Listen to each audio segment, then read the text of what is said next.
Hello again, everybody. This is Dan Clouser, and welcome back to the Journey of My Mother's Son podcast. Today I'm joined with Jennie and Eric Hultquist, who are two of our full-time RV friends, and we took a pretty crazy adventure with these guys this summer up into Canada and Alaska. So we wanted to talk a little bit about that. So, guys, thanks for joining me today.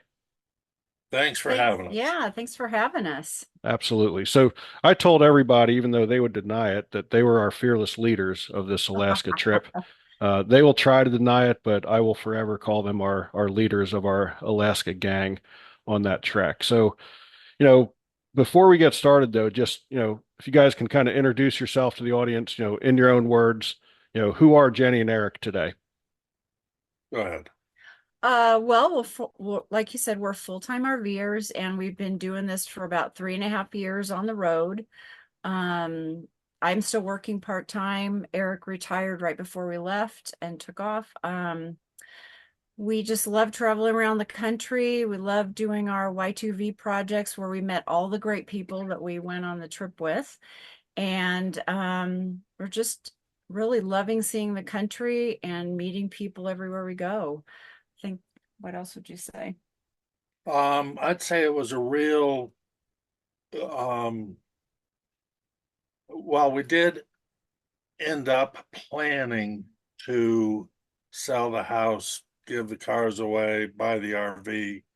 It was really a twist of fate or whatever that we came up with the idea to do this. And it was a real jump off the cliff sort of leap of faith. Um, we had both RV'd a little and camped a little bit with our parents, but we had never, we joke we went from a three-person backpack tent to a 41-foot fifth wheel in one step. And so it was a real learning curve, but we're having a blast. Yeah.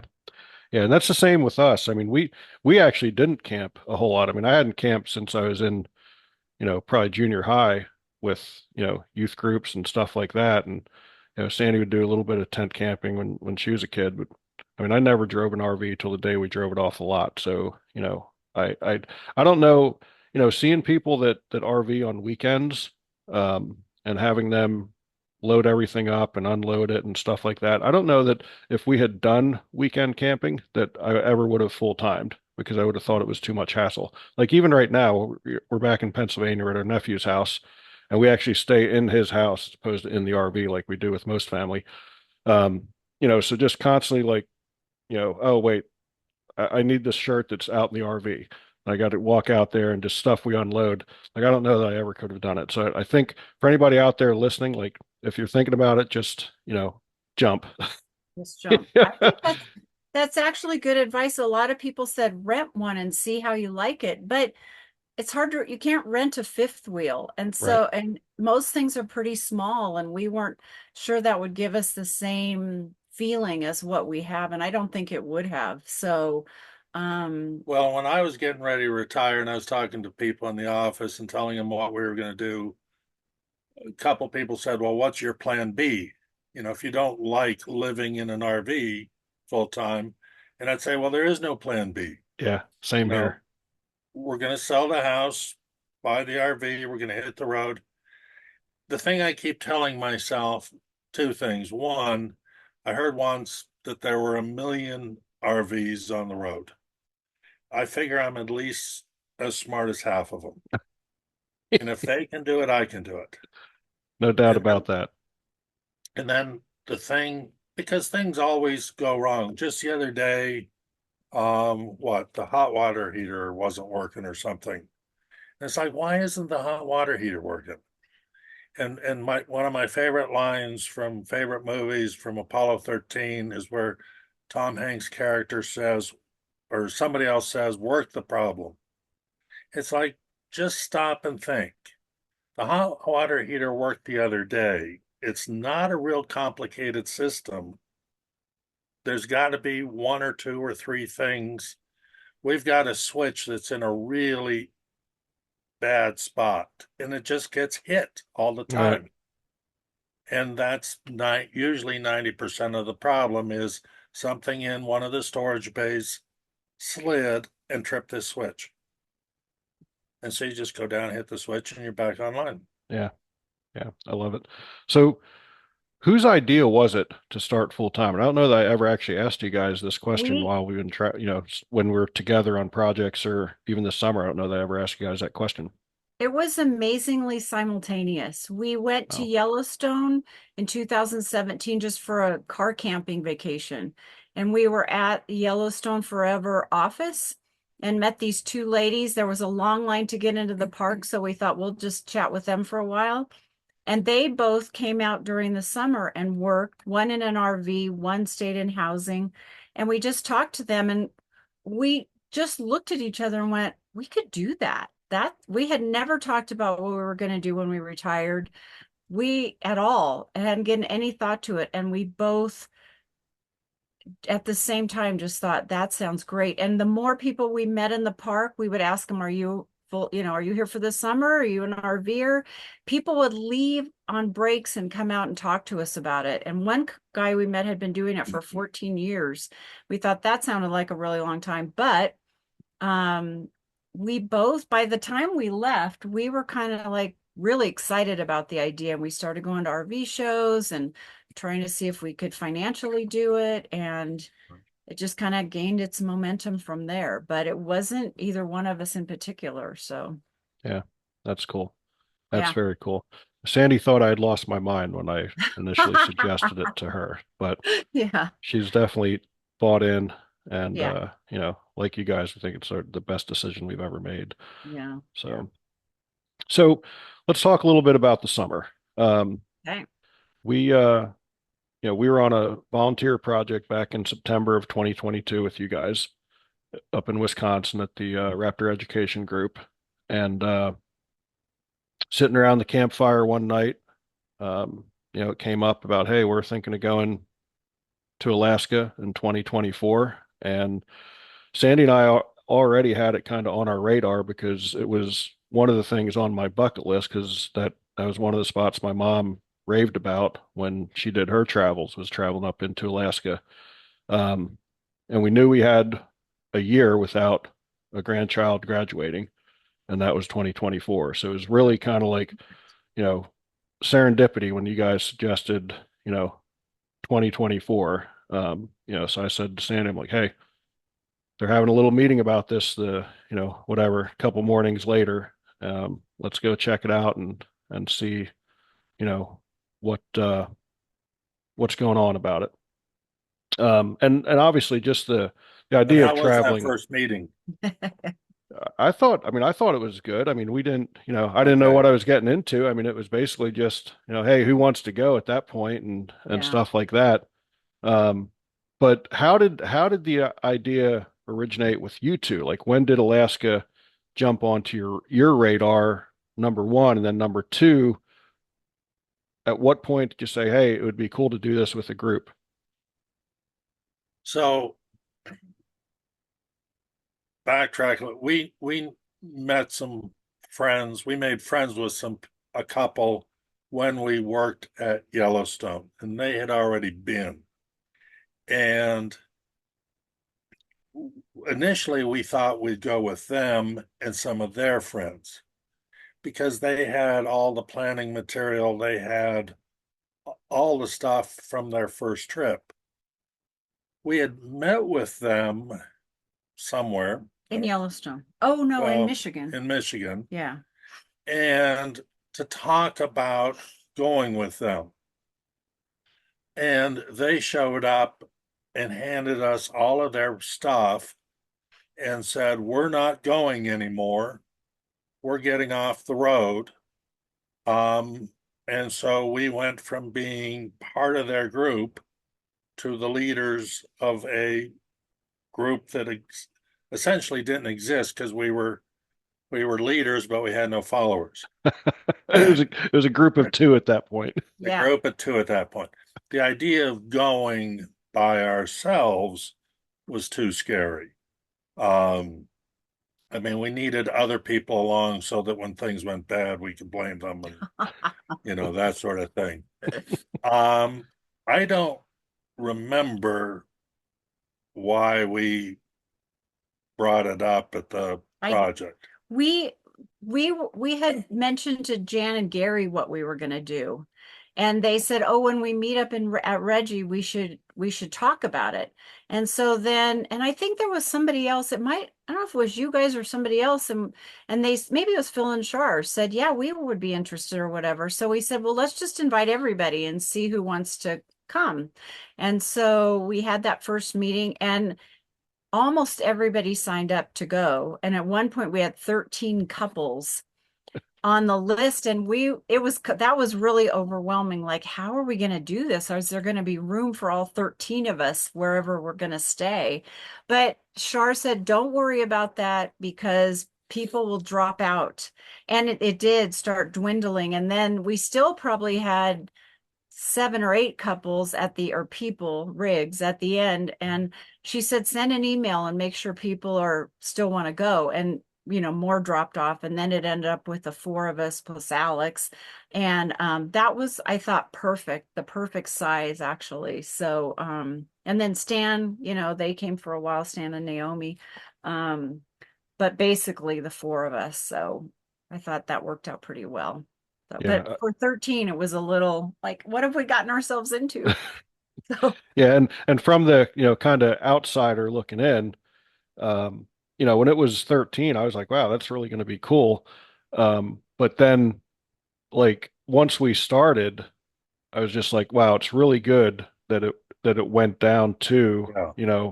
5 in the beginning and then 4 after Stan and Naomi went back to Texas because I mean, some of those places where we, just boondocked, at the visitor center or, stuff like that, I can't even imagine, walking in there and saying, "Hey, do you mind if 13 rigs hang out here overnight?" yeah, It's a I know. different I'm going to conversation than double the town's population. Yeah, yeah, definitely a different conversation for sure. And even yeah, like, where we stayed in Talkeetna, that was still one of my favorite spots because we were the only ones in that little campground of 4 yeah. spaces. And even the first place that we stayed at when we got into Canada, Hmm. where it was just, the 5 of us, um, those were truly like my favorite times, or it was just our group Hmm. in, in one of those spots, and we kind of, could do whatever we wanted to do, Hmm. however we wanted to do it. So, yeah, to do that with triple the size group probably would have been tough to manage. Hmm. Yeah, Yeah, yeah. yeah. Yeah. I mean, even the place we stayed at in Peace River, there was only 5 sites there, Oh, if I remember. that was lovely. Yeah, I Yeah. like, yeah. Yeah. So again, you guys did by far the mother load of the homework. As far as researching and that sort of stuff. So, it was a year and a half planning process for you. And it was funny because when people would ask us when we'd tell them we were going to Alaska and they'd be like, "Oh, well, where are you going? What route you taking?" And I'm like, "I don't know. I got to look at the emails. I just know I get an email and see where we're stopping and that's where we'll be." Um, so what was that process like for you guys? Just, trying to figure it all out. Okay, well, first of all, I'm going to say that I'm just like you, Dan. I had to say to Eric, where are we going? Where's Peace? Where's this?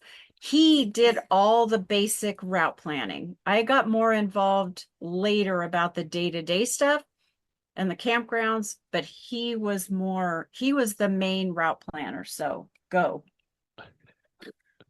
So I really started looking at this information this other couple had given us. They had the milepost book and they had things they had stopped and seen and things they did. And frankly, it just kind of got overwhelming. And it really isn't how I like to plan things. I'm kind of a, you know, Jenny's more of the planner. I'm more of the show up, deal with the situation in front of me kind of guy. Um, so I looked at a map of Canada and I got some pins and some yarn and said, if I was going to do this by myself or, just us, where would I go? And as you can see from my shirt, for some reason, ever since I've been a teenager, I've been in love with the idea of going to Yellowknife. I don't know why, I just like the name. So I says, screw it. I'm gonna plan a trip to Yellowknife, which is like a 5-day detour out of the way. It's kind of like going to Big Bend National Park in Texas. It's not on the way to anything. Right. It's at the end of the road. And so, okay, well, now I'm up there. How do I get to Alaska from here?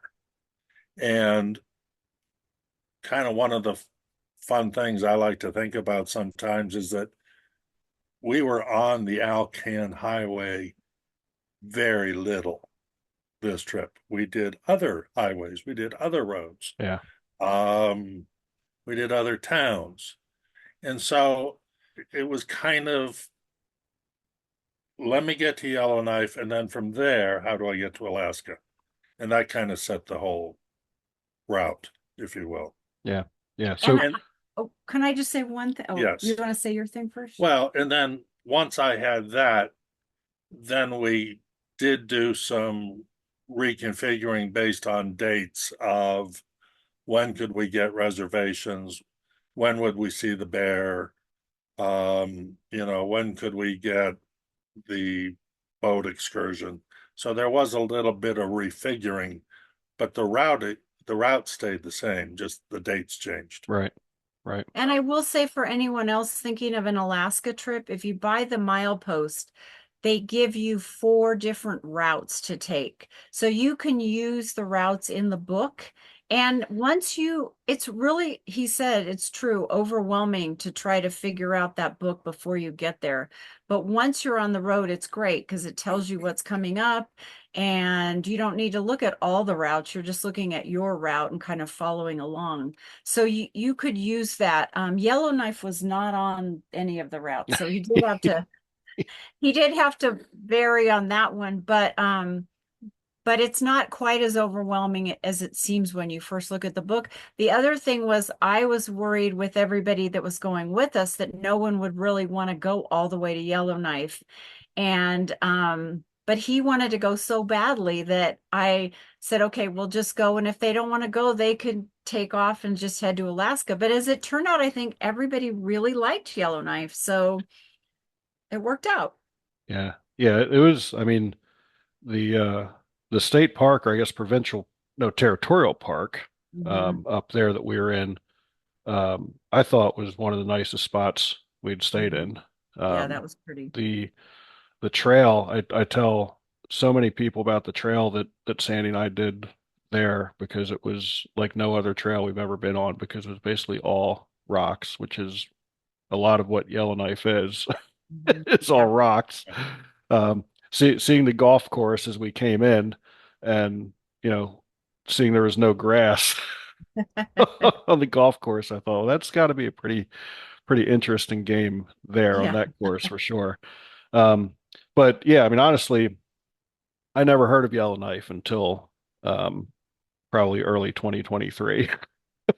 So, so when I first heard um, you, Eric, say that it was a place you always wanted to go to since you were a kid, I was like, wow. So I want to dig into that a little bit more because there has to be more than just you like the name. Like how did Yellowknife get on your radar as a kid? I think it goes to so I'm within me, I'm both a very personable person and I don't like people. I don't like crowds, right? So I wanted to go someplace that not everybody goes. Um, it is at the end of the road. It's odd that it's the territorial capital city, and so there were a lot of people there. Yeah. But people were kind of surprised when we showed up and we said we're, on vacation on our way to Alaska. And they go, well, why are you here then? Yeah. You know, Where'd you make the wrong turn at? yeah. Yeah. Um, I've, I don't know, they have a lake up there called the Great Slave Lake, which has nothing to do with slaves. It's the mispronunciation of a local Indian tribe name. And it's a huge lake. It's like the fifth largest lake in what, North America, Yes. and the deepest, one of the deepest in the world or something. Now, granted, we didn't get to see much of that. I kind of thought that, well, we'd rent a boat and we'd go out fishing, John and Alex and I, but can't really do that. It's just such a big lake, you can't really do that. I just kind of wanted to see the end of the world, the end of the road. Yeah. And you'd read a lot about it. I'd read a lot about it. I've read a lot about, I really wanted to go to the Yukon because I'd read about, building the railroad in and the whole gold stampede up there. And um, just the idea of going one where not many tourists go, but also where not many people live. Yeah. And um, I don't know, just, like be able to get a shirt, that not many people have. Yeah. That was the big deal. That was the Yeah. big deal. You wanted the shirt. Everybody's got a Denali shirt, Yeah, you know? that's true. That's true.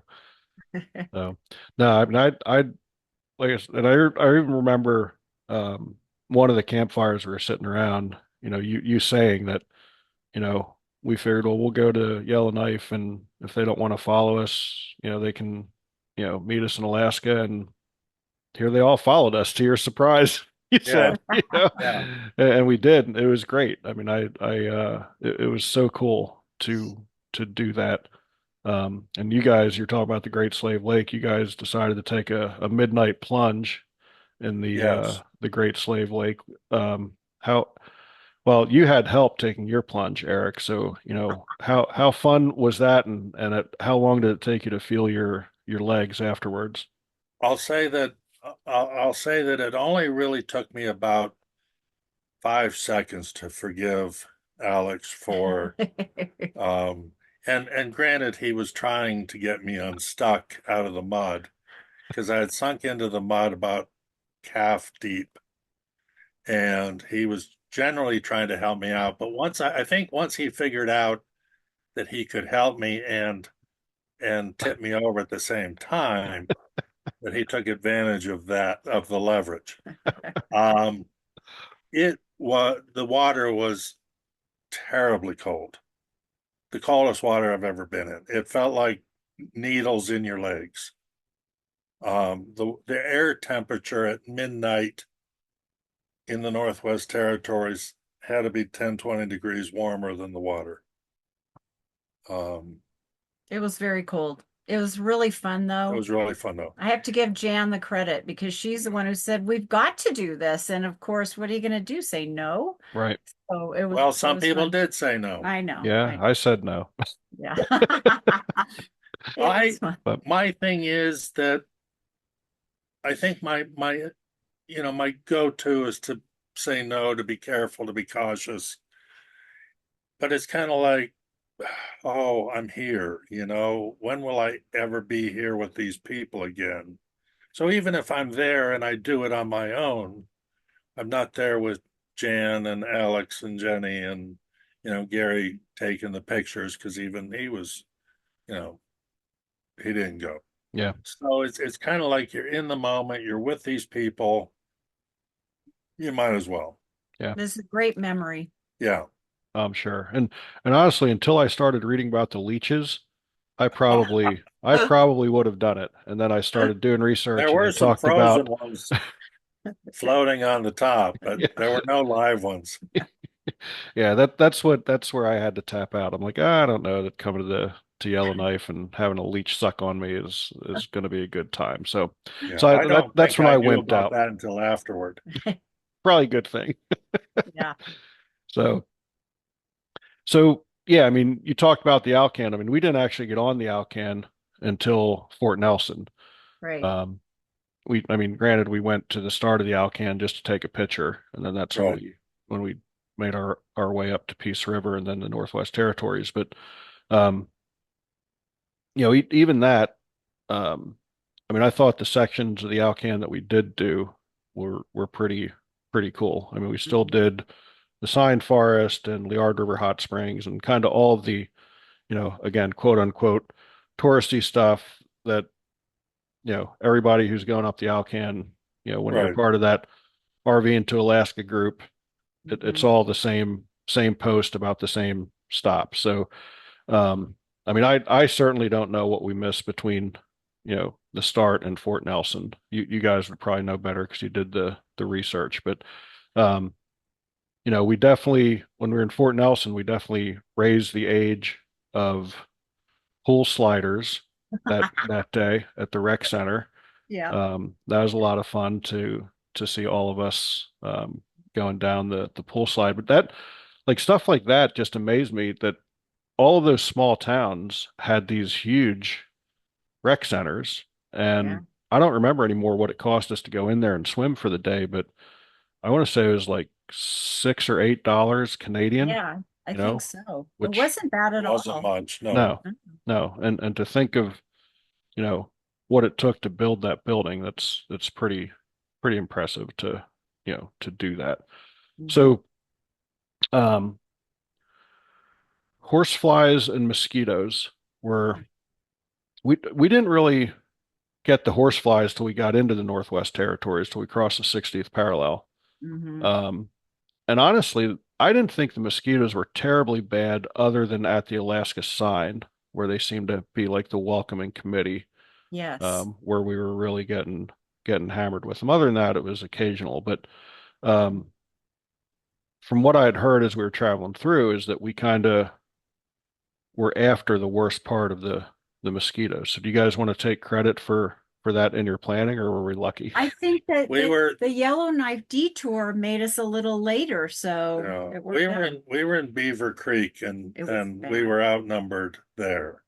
And that was right before we got into Tok. So that was the Alaska crossing. Because I remember we all got out at the same time to take a picture at the Yeah, sign. yeah. And we were all just like, hurry up, hurry up. We got to get back in the truck because they were terrible there. But they were bad at Beaver Creek too. Remember, we all parked and then just went in our RVs and didn't even see each other. Yeah, yeah, So that was but I think you're right. They were not nearly as bad as I thought they were gonna No, be. I thought we would be hiking with head nets and eating dinner with head nets and Hmm. going on excursion with head nets, and we never wore them once. yeah, yeah, So I wore mine, but and it was great when I needed it, but I didn't need it very often. yeah, So yeah. anyway. So with you guys really doing most of the planning, what was kind of the biggest surprise for you, other than the fact that we all followed you to Yellowknife? What was the biggest surprise for you guys throughout the trip? Well, I'll say my thing. They we were the biggest RV in the group, 41-foot fifth wheel plus the truck, way bigger than anybody else. And because we're so big and just because of how I am, I like to plan ahead of time. So I usually have a route planned when we're in the US. Um, and we wanted to be more flexible there because when we had talked to our friends Kim and Wayne who had gone before, they said, they had booked everything ahead and then they would get to a place and say, well, there's not really enough to do here for 3 days. We should have just moved on. So I didn't want to get stuck in anything like that. So except for Banff, Jasper, and Denali, we didn't make any reservations. That's right. We made them maybe a week ahead when we kind of knew when we'd be there, but we didn't plan way ahead like I usually do. So I was anxious about would we find places to stay? How hard would it be? Would we fit places? A lot of the provincial parks you look at and they're like the longest is 29 feet, which was okay for most people, but not for us. And so I really thought a lot of times you guys would all stay one place and we'd have to go find an RV park. And that didn't happen. It went so much better than I thought. They allow so much boondocking, that visitor center, that park we went to, so many places we stayed. Yeah, sure, you can just park there, no problem, which is definitely not how it is in the lower 48. Right. So that was a good surprise to me. And I thought that worked out really well. Yes. And everybody kind of, you say we did a lot of planning, but I think a lot of people pitched in to find us places to stay. You know, we'd have our little meetings and say, and then you or John or Gary or whoever, whoever would find a park and then call and say, hey, can you take four of us? And they'd say, sure. And we'd all make our reservations. So it was kind of a group effort at that point, which was nice to have everybody, because when you're like the leader, which we weren't the leader, you feel a lot of pressure. Like, I want to make sure everybody's having a good time and getting to do what they want to do. So I did appreciate when everybody would either say, I don't want to do that, I'm going to go do this, or yeah, I want to do that with you. So everybody got to do what they really wanted to do on the trip. So anyway. I would say, I think the thing that surprised me was, so when we left Great Falls, we made sure everybody had a walkie-talkie and we caravanned through the, border patrol thing just to make sure everybody got across the border because we had no idea what was going to happen. You hear horror stories. There was no problem. We didn't caravan then very close the rest of the trip. People were miles and miles separated. And so I thought that we would caravan more. I'm glad we didn't. I think it helped that we didn't. But I imagined the whole trip of being on the walkie-talkie, you know, checking in with everybody every 5 minutes. And that only happened the first day. And then that plan got completely blown out of the water and it worked. So that was my preconception going in that, if when I go back now another time, you know, I'll know not to put that into the plan. Yeah, yeah. And I thought the same as you. I thought we would do a lot more caravanning than what we did.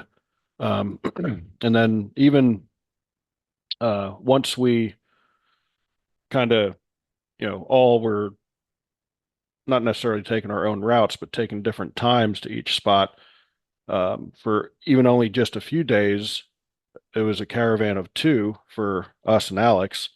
And then Yes. actually, when we were going to Yellowknife, is when I think he realized um, how much time him being part of our caravan was taking up for him in the Jeep because we left. We wanted to do laundry before we got to the park, so we actually left like 6 o'clock in the morning because we knew we had to do laundry. We had to go shopping before we went to the park because we don't tow vehicles, so we got to do all our stuff before we check in. So we left at 6. I asked him if he wanted to leave at 6 or catch up to us, and he was like, "Well, he was not keen on leaving at 6." So he probably didn't leave till about I want to say 8 or maybe even 8:30, and still caught us um, probably 10 miles outside of Yellowknife. Yes. And it was a section where he couldn't pass us at that point either because of the frost heaves and gravel pits and all that fun stuff.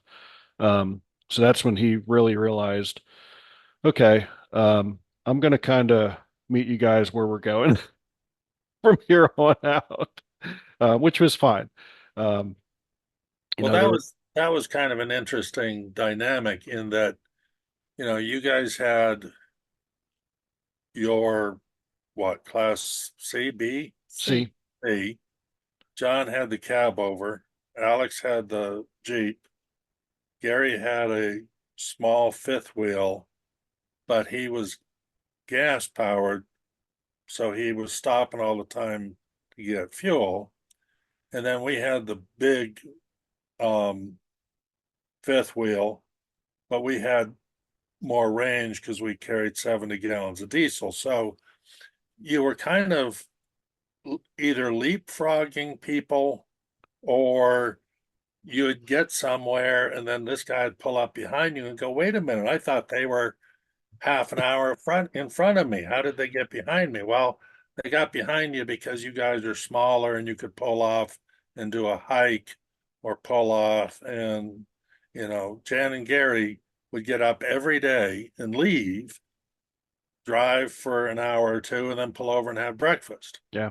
Well, we always ate breakfast before we left in the morning. So they would always leave and then we would pass them, and you'd honk your horn as you'd go by or something. But that was also really fun when you would be at a rest stop and someone would pull up. Like you hadn't Yes. seen them for days, but really been since this morning. And or you would come into a rest stop and there they'd be, and it would be like a Yeah. little reunion. And every night getting into the campground, like, when are they oh, they're here, they're here. And what did you do today? It was fun. It was fun. When we all ended up splitting up at the end in Fairbanks, for the first few days, we'd get to a campground and I'd be waiting for you guys to all show up and be like, they're not going to come. It was so sad. I really, really enjoyed our group. I really, really loved traveling with everybody.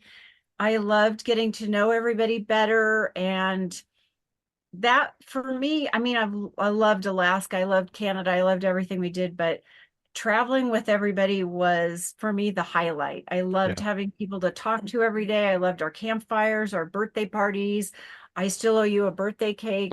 Um, and it just I think made it so much better. I think in part that's why it worked better not to caravan is that outside of the trip, everybody travels individually. I don't know about you guys, but I think most everybody else, unless you're on a project, you're out by yourself. Yeah. And so one of the worries was when we started this was, we know these people from projects, but we don't know them probably well enough to spend 3 months, with them in our hip pocket. And Right. it turned out we weren't in everybody's hip pocket because we had the separation that we would get together at the end of the day or every other day, or sometimes would be in different campgrounds. So I think that really was a benefit. Yeah. Mhm. Yeah. Mhm.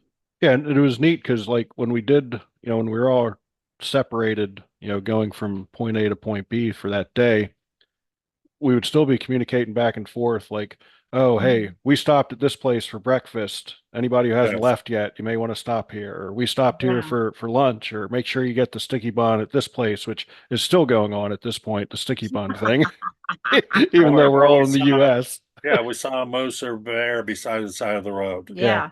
you know. It's Yeah. true. That's one conversation I'll never delete because it has our whole trip on it. Every day we were texting each other and updating each other, and it was such a good group. And I'll admit this right now, when you wanted to add Alex to the group and said he was coming, I was thinking, is this going to work out? He's so young and we're not, and how's this going to be? But it was so awesome having him there. And he's a great guy, and I loved having him, and I loved having Cooper. I was worried about having a dog too, because you can't take him everywhere, and how's Right. that going to work? But it seemed like everything worked out great, and he was so fun to have around and just Yep. added a new dimension probably to our group. Yeah. Yeah. So thanks for coming, Alex.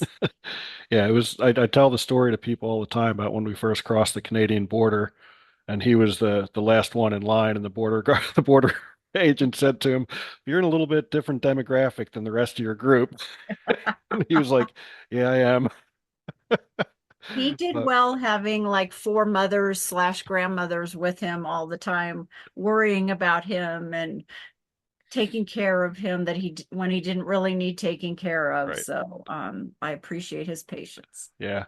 Well, and when you're talking about how we separated and get into different campgrounds, I mean, that kind of happened twice for us because we separated from the group, but then Alex was still there. And then Alex was with us until we went through Mount Rainier. And then we Mhm. separated, and he made his way back to Pennsylvania. And we were, making our way back on a different route and a different time schedule.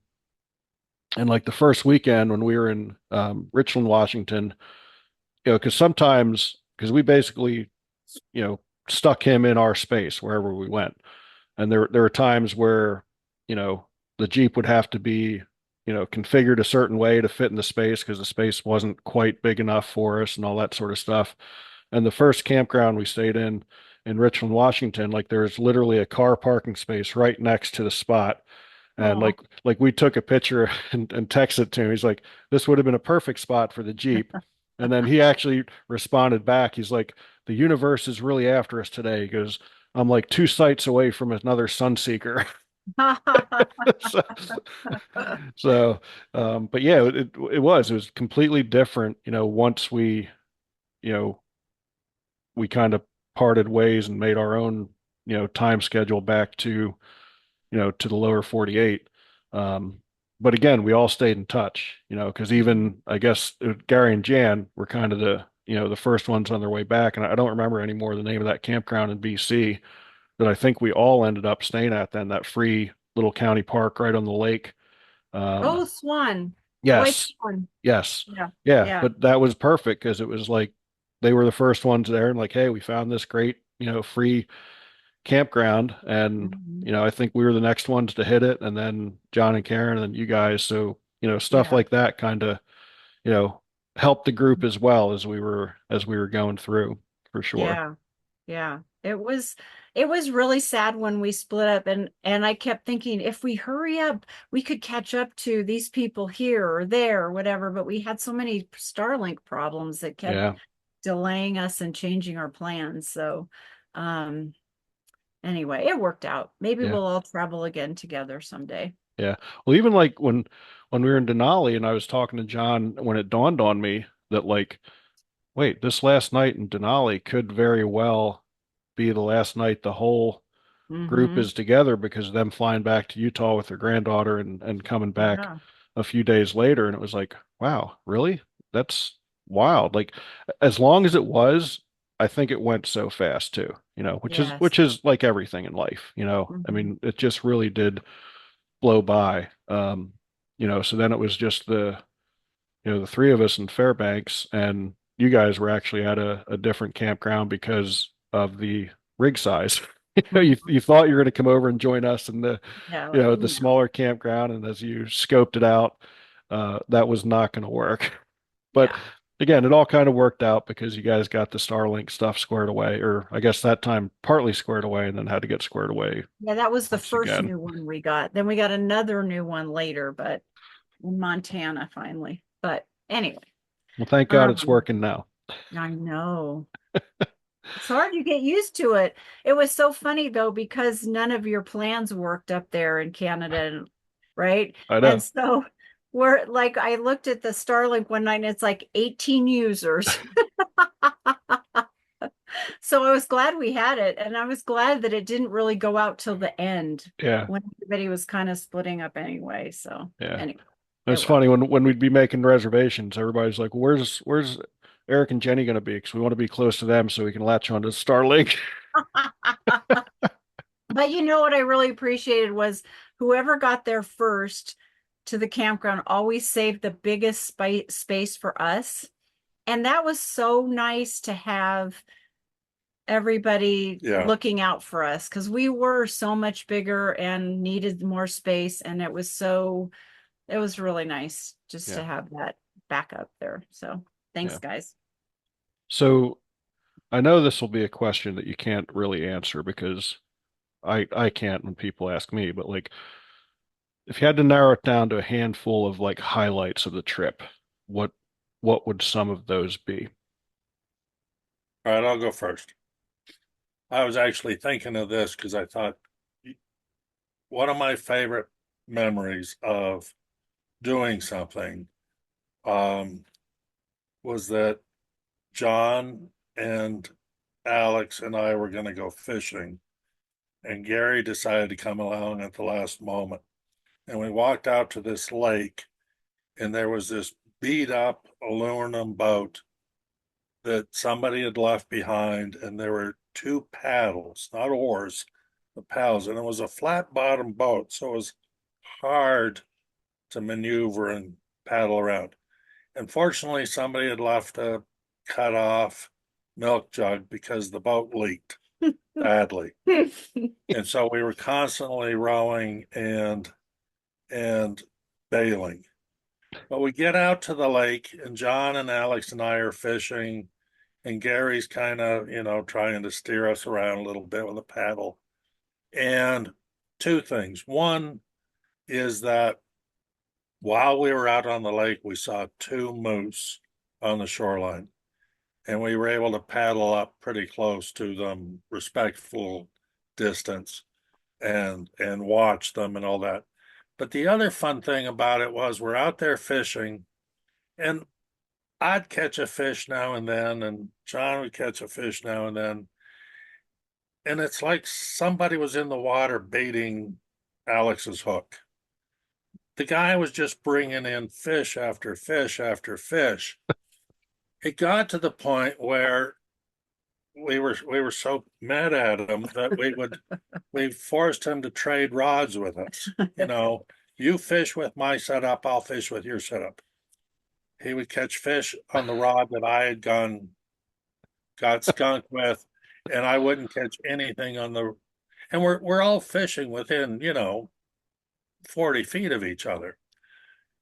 He was catching so many fish that he was trying to land them quietly without us noticing. And he would try to shake them off the hook before we noticed that he had caught another one. And so I'll always remember that. That was a lot of fun. We were just so mad at him that didn't matter what he was using, whose rod, whose lure, he was catching fish and the rest of us weren't. There was no rhyme or reason. Another time we were out fishing, and I like to fish, but I don't get to do it that much because, of course, when you're full time and you're moving from state to state, you'd have to buy a fishing license in every state, even if it's a 1 day, 2 day, 3 day, but then you don't know where to go and that sort of thing. But John and I were out fishing on a stream, and this small female moose crossed the stream and started walking toward us. Probably got 30, 40 feet away from us. And it was about that time that John and I get a text from Jenny saying, "Are you guys coming home?" Because it was 11:30 at night, but the sun was out, probably looked like it was 5 o'clock in the evening, sunlight wise. And we both looked at our watch and go, "Oh, it is almost midnight, Yeah. but the sun's out." So that was a lot of fun. Being able to fish in Alaska. We didn't do that much fishing in Canada. I don't remember why. Probably because the waters aren't that clear up there. You think Alaska and Canada, and you're going to have all these crystal clear streams, but a lot of the rivers, because they're glacial, they pick up so much silt and stuff that either are no fish in the streams, or if there are fish, it just wouldn't be any fun to fish them. Right. That was kind of a big takeaway for me.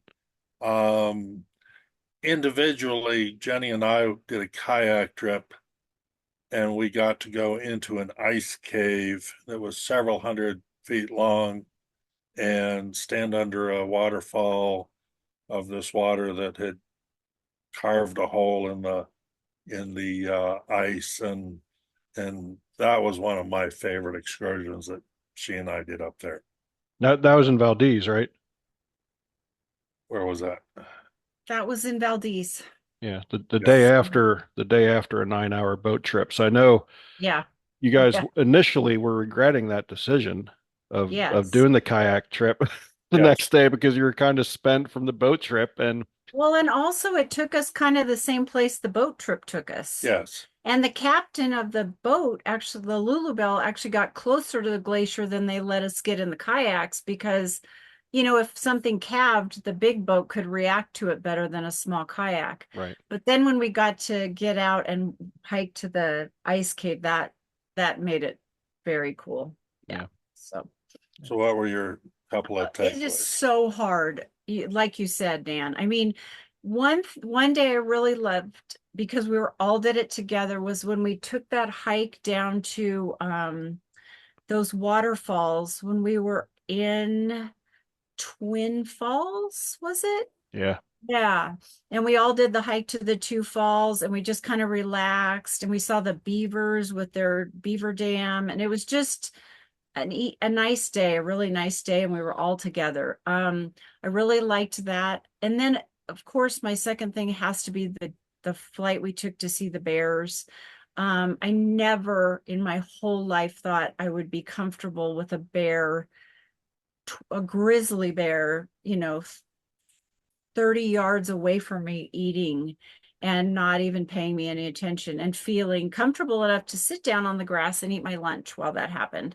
And it was just awesome to be so close. And when we went out, I thought, we saw the first mom with her cubs, and I thought, well, that's good. If we just see those three, that's great. And then we saw probably, 15 more. Those are the ones that came the closest to us, but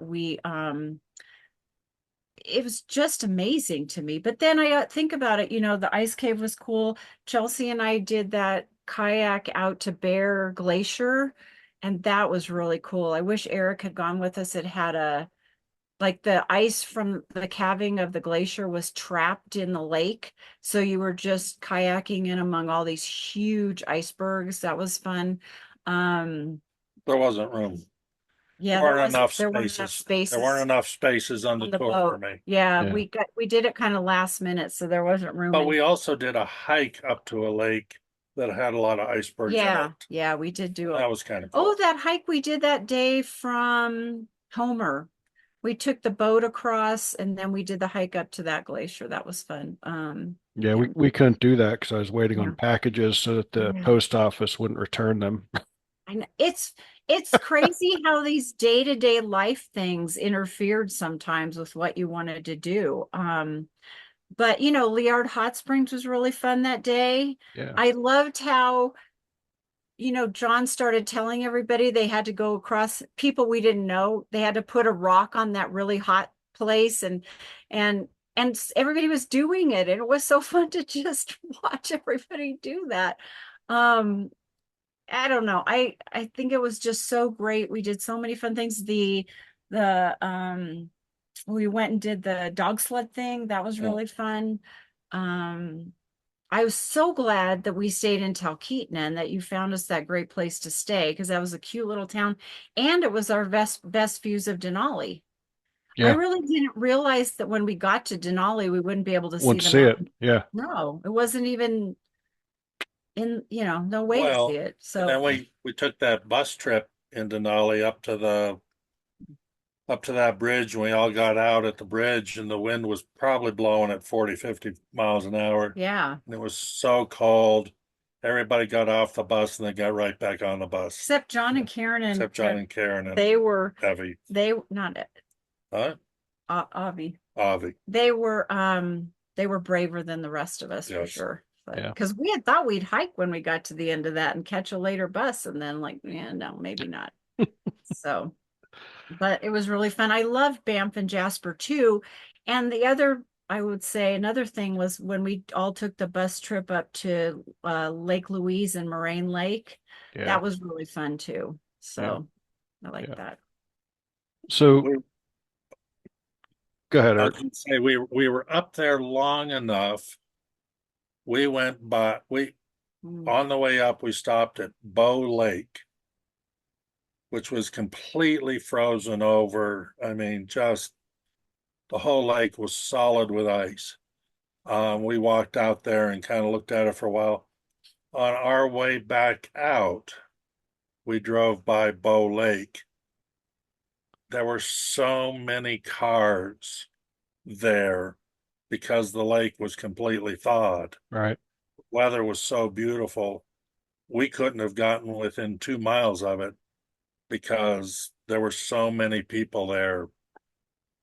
So it was kind of fun to see the weather had changed. Now, granted, we were gone 3 months, but um, it was kind of fun to see the weather change like that.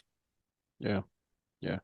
So I know what it was like for us to be, do that experience with Alex.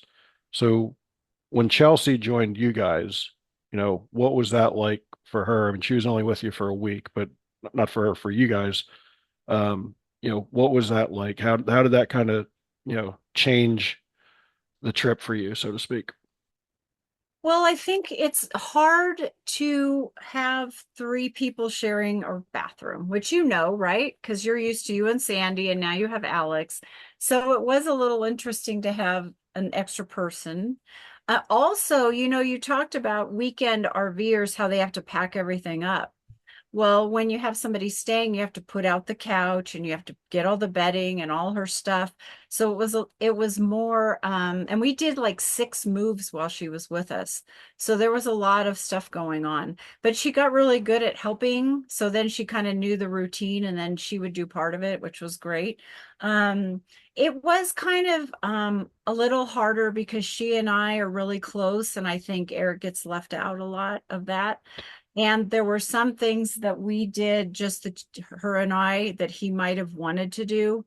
Um, but I wouldn't even bring up any of that. What I would say is that when we were in Yellowstone, my son came up and he and I went fly fishing. We hired a guide.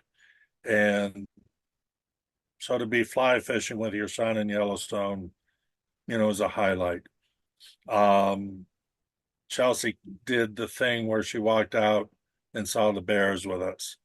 And so, to share that experience with her was pretty cool. mhm, It's, you don't get to have moments like that with your kids that much. yeah. And so, having her, whereas Alex had all the mothers and grandmothers, now Chelsea has all the uncles from Gary and John and you and um and to see, I didn't do the dog sled thing, but I saw the pictures. Um, and to see them out with the puppies and to see them do this and to, have Jenny and Chelsea, because certainly you have these experiences with your kids when you're younger, but as they hit, teens, 20s, 30s, you're going to have fewer and fewer of those Mhm, opportunities mhm. to have these shared experiences. So it was great.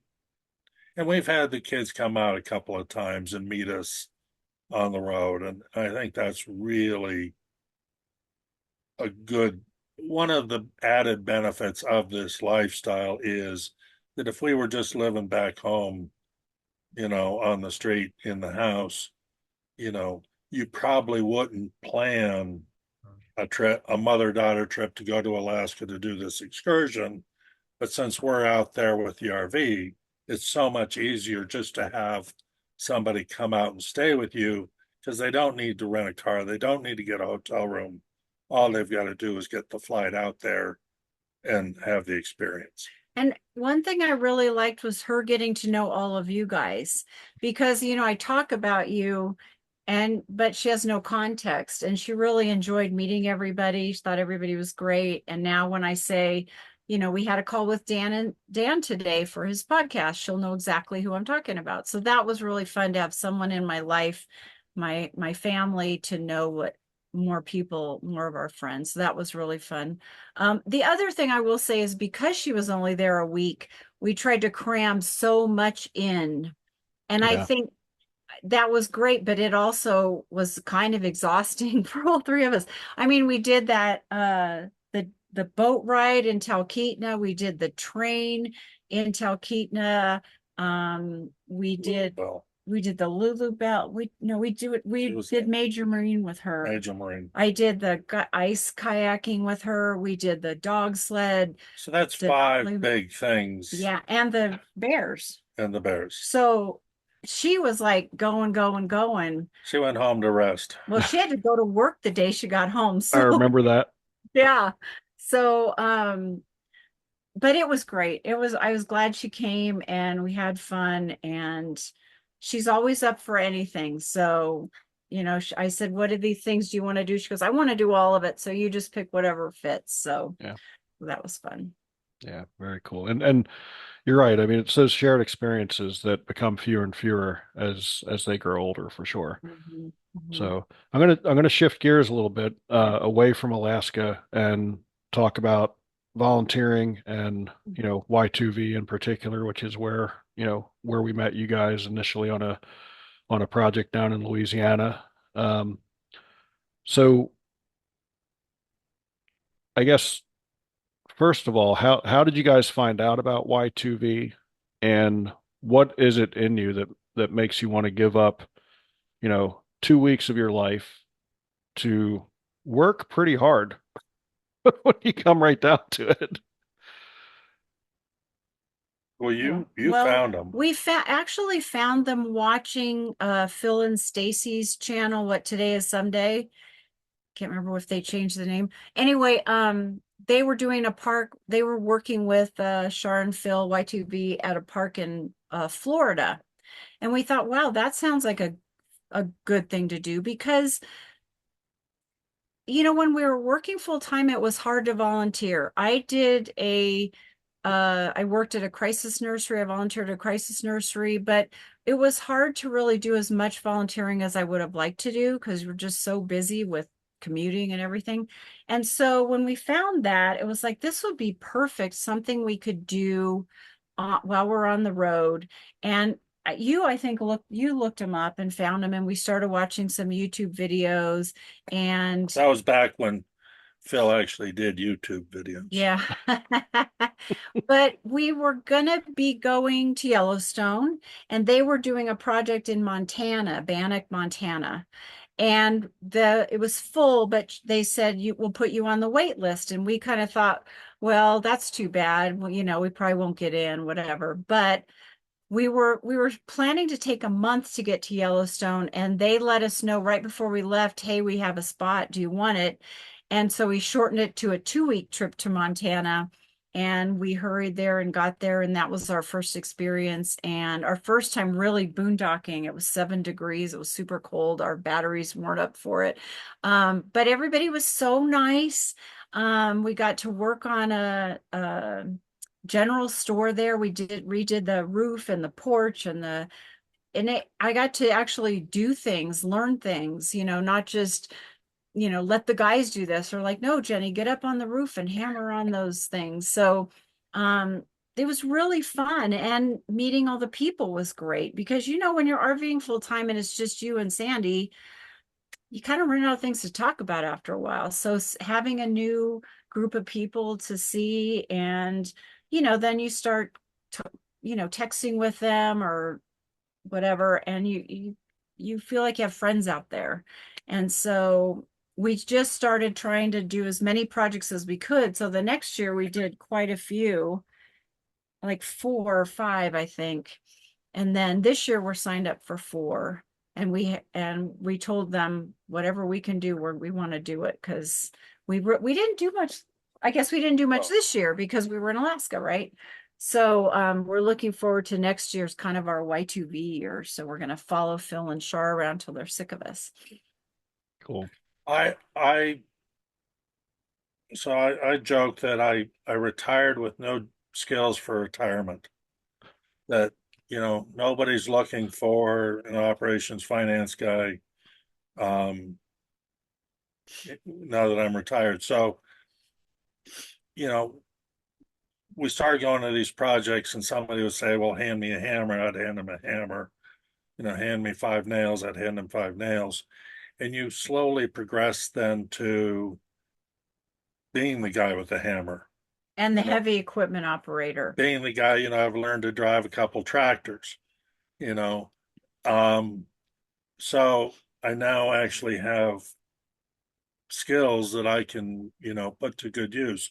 And the thing about, why would you give up 2 weeks? It's almost like, thank goodness they let me do it for free, because I'd probably, almost be willing to pay to be on these projects, to be not only to be able to give back, but like down in Louisiana or up in Bannock, Montana, or wherever in a couple of these projects we're on, we're working on structures that will be there 10, 15, 20 years later, that people will get to enjoy, you know, that we always find a way to sign our names to the board that's going to be on the underneath of the porch. You know, we were there, we did that. People are going to get to enjoy it, you know, for many, many years to come. And um, just recently so our first trip was our first project was in Bannock, Montana. Our son lives overseas, and so we happened to be over in Germany visiting him last year, and we're just had the TV on, and there was a show came on. It was all in German, but they were interviewing one of the park managers at Bannock, Montana. Hmm. And in the background was the building that Jenny and I worked on. I happened to have my phone, so I took a picture of the screen real quick, just to have told whatever. This trip, we're coming out of Alaska, and we stop at Bannock, Montana, and we're walking through to look at the building that we both helped rebuild. And the guy who was being interviewed on German TV is there. Huh. And so I showed him the picture, told him the quick story, and he seemed to remember us. I don't know if he really did. You might have remembered the group. He at might have least. remembered the group, yeah. And so that was kind of a fun full circle sort of thing, you know. Yeah, Yeah. it feels really good when that we go into a place and they have a little tiny list because they think we're going to be like volunteers who just show up and pick up trash for a day and leave. And then we start getting stuff done and they're like, wow, we didn't realize, let's add 6 more things to your list. Maybe you can get these done too. And, Shara is really driven to finish a list. So we get a lot of stuff done. And when you leave and you say, wow, there's this whole boardwalk that wasn't here, or this building that's been repaired, or look at everything we painted while we were here, you really feel a good sense of accomplishment because you get big things done. And I didn't, I kind of do that for myself because I want to give back. And the side benefit has been getting to meet all the great people that I've gotten to meet. And also, I really never thought that the community would care as much about what we were doing. But so many places, they come out and they bring you dinner, or you're in town doing something and they say, oh, the story, where are you from, what are you doing, blah blah, and we say, oh, we're working out at whatever, this park. Oh, that's so great, we heard about that, we appreciate it so much. It's just nice to know that people are noticing what you're doing Yeah. and that you're making a difference in their lives and that they care about it. Well, and then I'll just say too that you and I, right before our Alaska trip, we did a project with you and Sandy, and you and I stood across from each other for many hours making fence sections. Yeah. And it was really cool because here we were going to go on this 3-month trip with you, but we'd never really spent that much time with you. Right. Right. And so here you and I are standing for hours a day and we're putting screws into boards. We might as well talk to each other. And it turned out we really like each other. And we have all this stuff in common. And we talked about music most of the time, Yeah. and how cool was that? Yeah. And that is the coolest thing, is just meeting the people on those projects, and again, Yeah. continuing those relationships and friendships. And when you do get a chance to go back, and Sandy and I have actually been back to Sam Houston Jones probably 3, maybe even 4 times now. Wow. Wow. And you see, people walking on that boardwalk we built. You see people using the tent pads we built. It is a really special feeling to know that you had something to do with that, and Did anybody mention to you the stump grinding and well, I just know how many stumps were not there anymore. That's for Yeah. sure. Yeah. Yeah, we did things that took away, so you don't can't Yeah, see our contributions. My sticks I picked up for 2 weeks are gone, and his stumps are chainsawing gone. and stump grinding. But Yeah. yeah, that was a good project. But yeah, and it is neat to get back and see that for Mhm. sure. So want to start to wrap things up. Is there anything, I mean, we talked about a lot, but we certainly didn't cover everything. So is there anything that you would like to chat about before we wrap things up? I would just say that to anybody who's watching that we heard a line, I don't remember where we heard it, but we heard a line at kind of at the end of the Alaska trip that it's only a trip of a lifetime if you don't expect to go back or you don't plan to go back. And I would just say to everybody who is RVing or listening or watching, probably just to never think of things as a trip of the lifetime. Always leave it open that you could go back. Do it again, do it differently. I'd Yeah. love to go back to Canada and Alaska, but I'd do it differently. And so it'll be another trip of a lifetime, you know. Yeah, I think kind of along those same lines is just go for it. You hear about Alaska like it's and Canada. No one even talks about Canada, and we spent more time in Canada than we did in Alaska. But um, it's not a foreign, alien place. They have grocery stores. Most of the roads are fine. The people are just like the people everywhere. They're super nice. So, we were worried about the roads and the frost heaves and will we be able to We get bought extra things? paper Yeah, plates. we bought so much stuff to take with us because we thought, well, we'll never find it there. Yeah, they have stores. They have Fred Meyer, for goodness sakes. They have stuff. Even little towns have a grocery store. So it's not it's not as scary as some people make it out to be. Yeah. Right. And I'm so glad we didn't let any of it hold us back from doing that. And I would go back in a minute. And even though the weather was rainy, I felt like it was so nice and cool most of the time and great for hiking weather. And Yeah. just go for it. Go for it. Yeah. I love it. So, um, I don't, do you guys have a website for your travels or no, No, we don't. just what, Facebook. just Just what you're doing Facebook. on Facebook? Okay. Yeah, we were supposed to be a YouTube channel called Not Exactly Aimless, but when we saw how much work that was, we changed our minds. Especially since we don't know anything about editing or tech stuff. So we were like, yeah, no, we're not going to do that. Well, you watch people's videos these days, everybody's got drone footage and everybody's got music and you you see the behind the scenes things where they set the camera down, then they walk 100 yards out. Well, then somebody's got to come back and get the camera.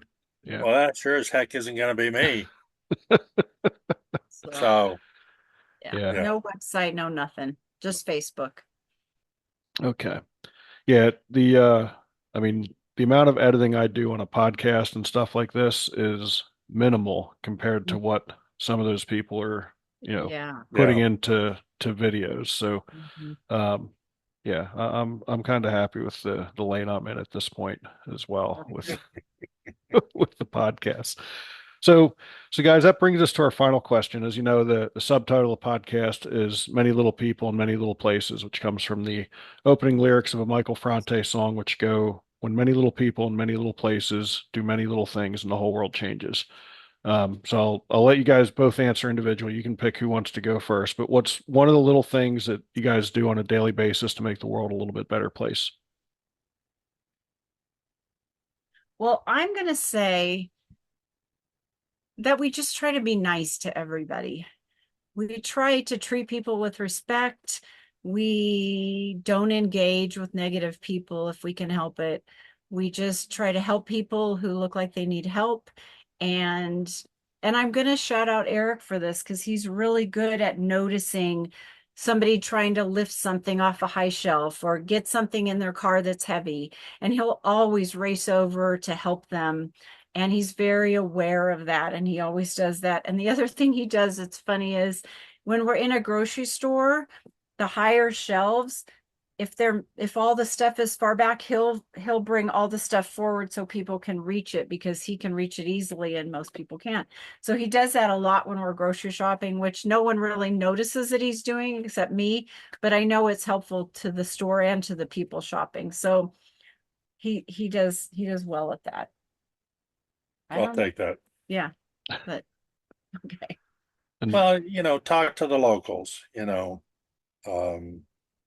ask them what's going on with them, like Jenny says, just if you see a cute kid, tell the parents that they've got a cute kid. If you see a well-behaved kid, tell the parents that you notice, that the kid's well-behaved. You go a lot of places, and every once in a while you'll get a little kid hold the door open for you. Don't just walk through, but say something to the kid about how, you appreciate that he did that, she did that, whatever. yeah, I love Yeah. that. Absolutely love that. So, man, guys, this was a lot of fun. Not as fun as the trip through Alaska and Canada, but still fun nonetheless. And again, I love being able to, reconnect with you guys and hopefully we get everybody else that was on that trip on the show as well to, share their experiences and all that sort of stuff. But we could certainly go on and on talking about that trip. But I think what Eric said about anybody who's thinking about, taking that trip to Alaska, just do it. I mean, it was amazing, absolutely amazing. I'm glad we followed you guys to Yellowknife. It was a quite an incredible trip, no doubt about it. So everybody out there listening, be sure to check out my other podcasts and blogs at journeymymotherson.com. While you're there, check out my Pay It Forward program, where you can purchase a book and have it donated to someone along our travels. And Eric and Jenny, again, thank you guys so much for being on the show. This was a blast. Thanks It for was having great us. to reminisce. Yes. Absolutely. Yeah. Absolutely. All right. Okay. Take care of yourself. Travel safe. You too. Bye.